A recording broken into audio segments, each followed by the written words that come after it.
Hi, I'm Marianne Trail. The presentation is actually entitled How Far Can a Horse Walk in a Day? And any other questions about travel in the 18th century when writing a novel and trying to be historically accurate. So my first novel, which is the first in a series of three, is set in 1801.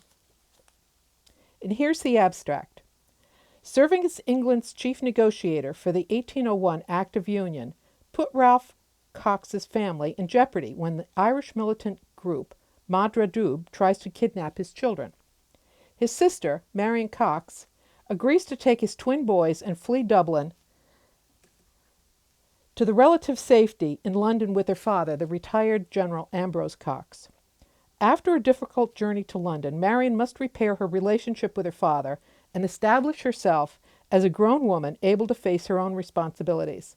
What I'm going to try to cover in the next few minutes are three major areas of research and the kind of research I put into them in order to try to make Marion's life come alive. 1801 has always been an area that I've been interested in.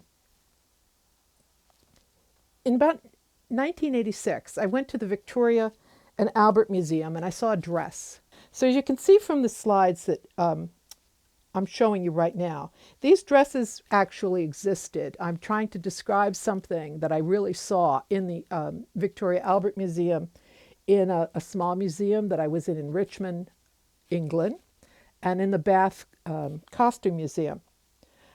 All of these dresses also had Spencers, which, as you can see from this slide, Spencer circa 1805 is a short jacket covering the top of the dress.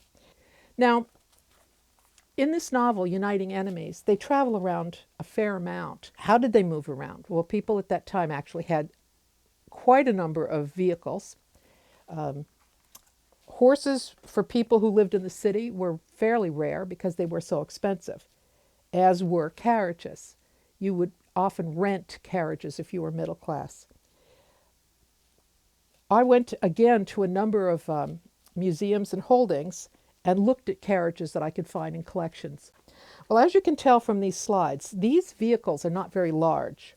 They maybe sat 4 people, maybe 5.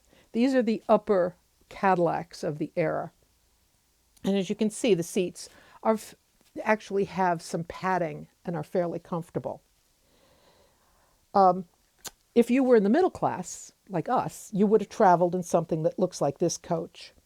The poor drivers sit out there in all sorts of weather, but the coach itself has shades and you can become, fairly cozy within it. I wanted to know how people knew how to get around. So yeah, they're going out and they're looking for the picturesque, but how did they know where to go and how to get there? Well, as it turns out, there was a book in existence from 1775 on called Paterson's Roads. Paterson's Roads was actually a travel guide put together by the Quartermaster General of the military. And a whole other question arises is how does somebody in the military actually have money given to him to put a travel guide together? So I did a lot of research on this, and I went back in time and I looked up as much as I could about the origin of Paterson's Roads and about this Daniel Paterson himself.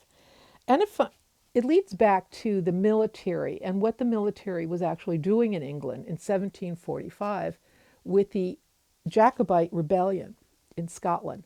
The British soldiers got to Scotland and had no way of finding their way around Scotland because none of the roads were marked. So at that time, a section of the military was given the job of mapping all the roads in England. The way the book works is pretty simple.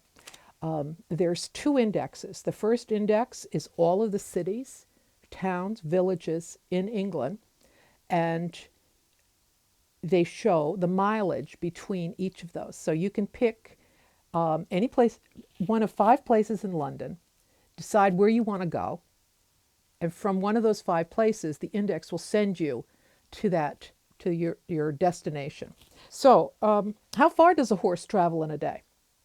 Well, Paterson's Roads doesn't really tell you how far a horse goes, but it will tell you accurately how you get from one place to another. And I think those kinds of primary sources make a novelist's job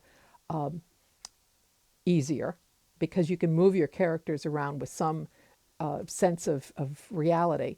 But also, it makes it for the reader, it makes it a truer experience. When you read historical novels, you want as close to accurate as you can get, but you want the experience of feeling you're there. And using a primary source like this does, I believe, lend that kind of credibility. Actually looking at the dresses from the time period, I think, lends credibility. So I hope you get a takeaway from this of that I've done my research, and that I hope that Uniting Enemies will give you that experience of being in that time and place.